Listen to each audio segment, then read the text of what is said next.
Hey YouTube, I wanted to do a review of a 2023 Toyota Tundra.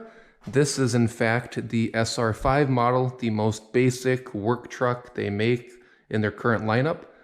I do want to be upfront and mention these wheels are off an SR5, which is one step up. The standard wheels are just 18-inch steel pizza cutter wheels. These are aluminum. And I did put some brand new Falcon Wild Peak tires, all-terrain, snowflake rated, just better off-road. This thing is two-wheel drive, so I wanted to try to give kind of an honest, blunt review without wasting your time on what I think of this pickup compared to coming from a Tacoma and driving some other, full-size half-ton, three-quarter-ton Maverick, etc. But it seems like everyone that does a review on this truck seems to have either, a loaded TRD Pro, some off-road model. This is truly the base truck, again, minus the wheels. Just to show that too, here's a window sticker just to show what the options come out to be. So with Toyota, they're kind of sneaky. They give you the base price, which is about $37,000, but then you have, tow package, you got some floor mat, some edge guard on the door, no big deal. And then you also have a delivery destination charge. So this truck is $39,600 and some change.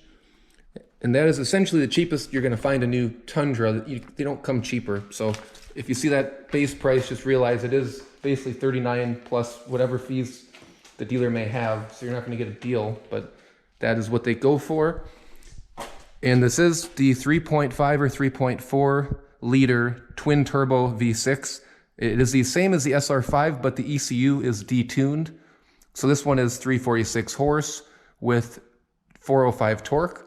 So it's still pretty good, not quite as good as the SR5 model, but again, the same physical engine. It's just in the way the ECU is programmed is a little different. I'm sure aftermarket tuners will start upgrading this engine to have some kit, I predict, but it's still a new engine and not many people, there's not that much aftermarket yet. This truck's not been out that long. And being the SR model, you do have the all black, I call it the Tonka truck grille. I would say looks are subjective. I think it's kind of, It's not terrible, but it's not pretty either, but it gets the job done. I will highlight though, these headlights are LED and they're very bright at night. And it's also got these little, I call them fish gills. That is to cool off the intercooler for each turbo. So both sides have their own little miniature radiator. And then the center's got the main one. So it's definitely an interesting setup. There's a lot of plumbing and just stuff under the hood being a twin turbo V6. You actually got twin air boxes as well. So you need two air filters.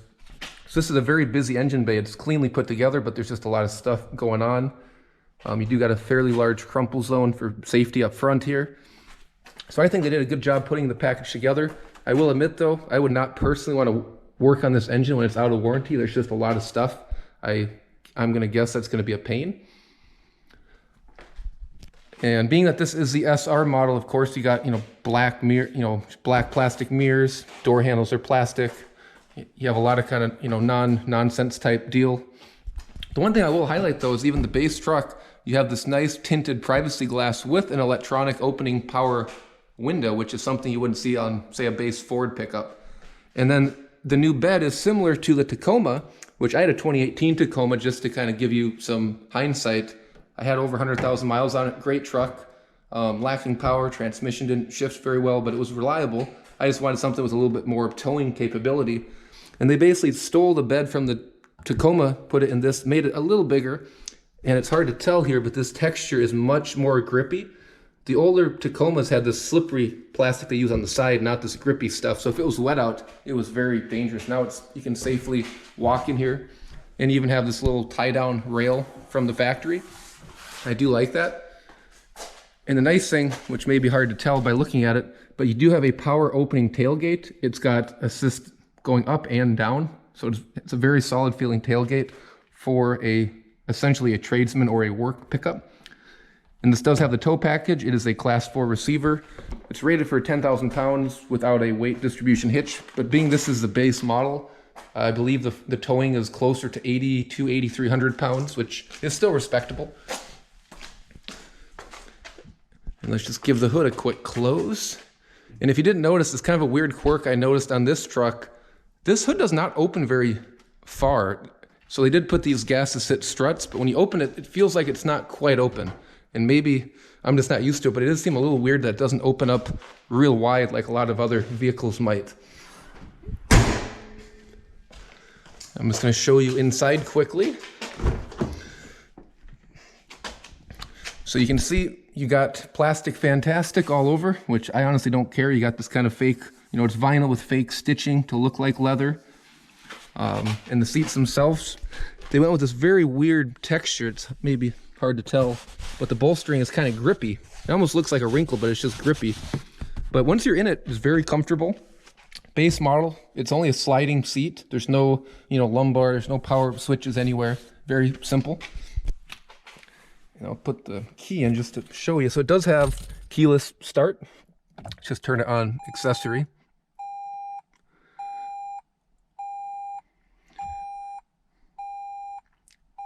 So this does also come with the 8-inch display. Again, for a base truck, it's a lot nicer than what they were using a couple years ago in, say, a Toyota Tacoma.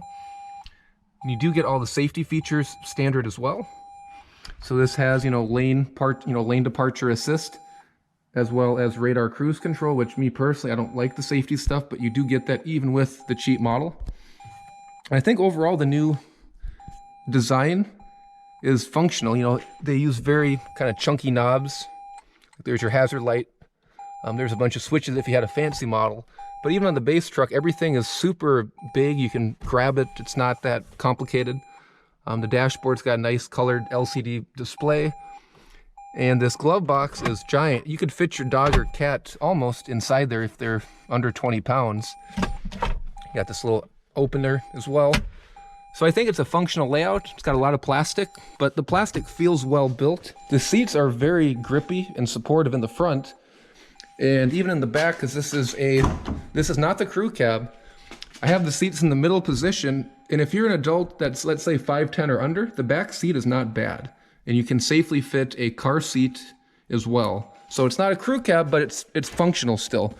And you have a bunch of understorage space, which I have a bunch of just towing equipment, but you can actually fit, you know, if you want to fit a shotgun or anything that's legal or not legal, that's up to you, but you can fit anything you want in it.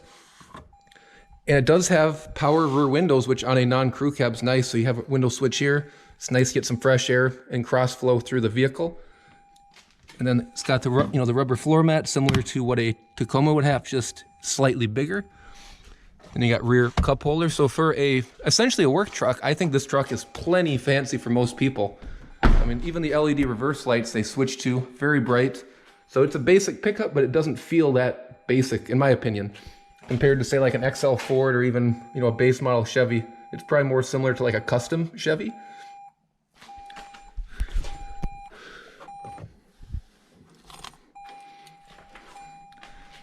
So show you what the dash looks like with the ignition on. So you can see I'm averaging 17.4. That was just city driving. I still have barely driven this.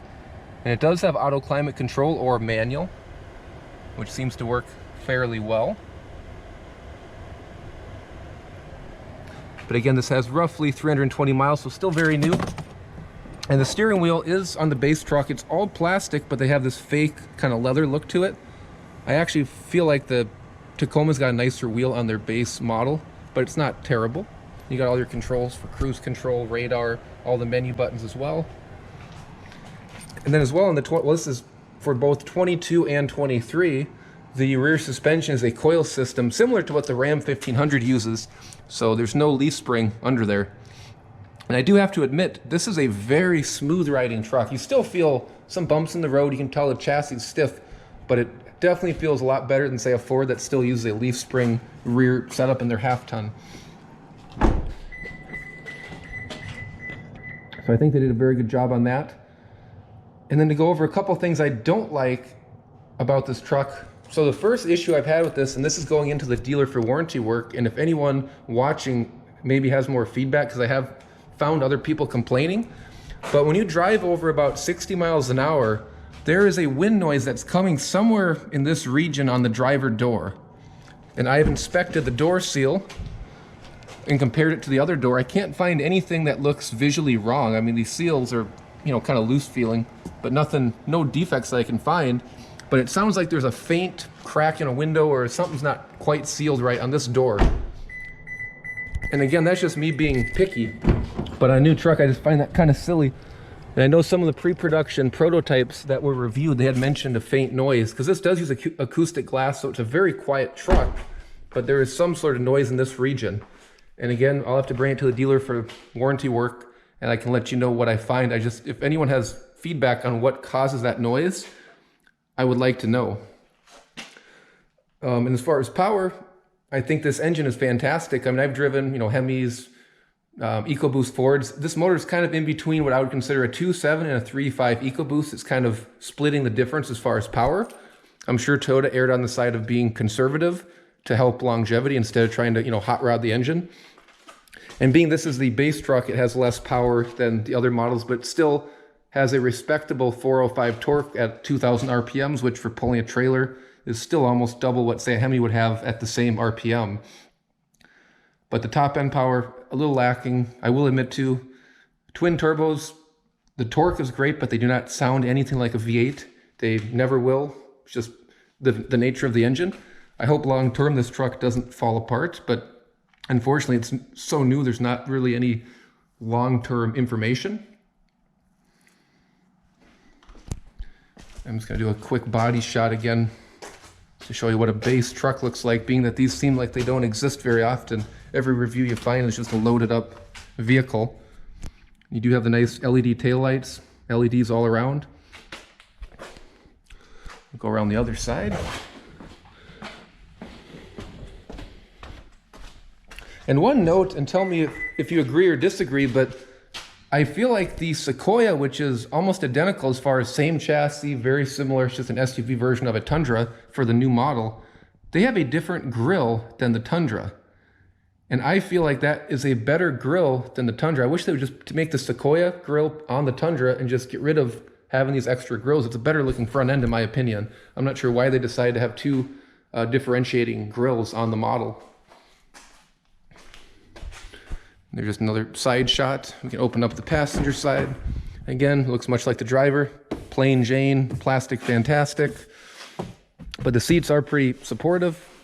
Not bad for, again, a work truck. Floor mats, I think they're some of the best in the industry. You can wash them out. They don't slide around. Console is completely overkill as far as size. You still have most of the amenities and electronics that you would see on a fancier pickup.